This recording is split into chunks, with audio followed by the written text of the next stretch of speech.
All right, you guys, let's continue our example. And we're at the point where we are converting our polar coordinates to rectangular coordinates. All right, so for B, our polar coordinates were -4, 2 pi over 3. So remember, we're going to use those same conversion factors to convert these to rectangular coordinates. So our x is going to be -4 times the cosine of 2 pi over 3. So it's going to be -4 times the cosine of 2 pi over 3 is -1/2. When we multiply that together, a negative times a negative is positive. So we would have 4 over 2, which reduces to 2. And then to get our y-coordinate, we're going to say -4 times the sine of 2 pi over 3, which is going to be -4. The sine of 2 pi over 3 is square root of 3 over 2. Okay.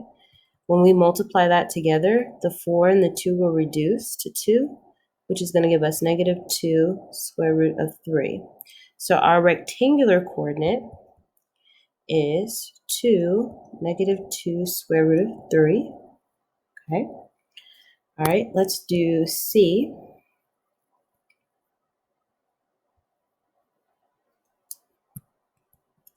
So our polar coordinate for C was 5 -pi over 4.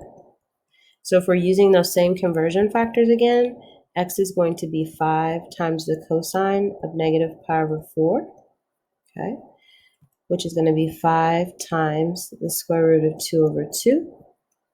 And when we multiply that together, that becomes 5 square root of 2 over 2.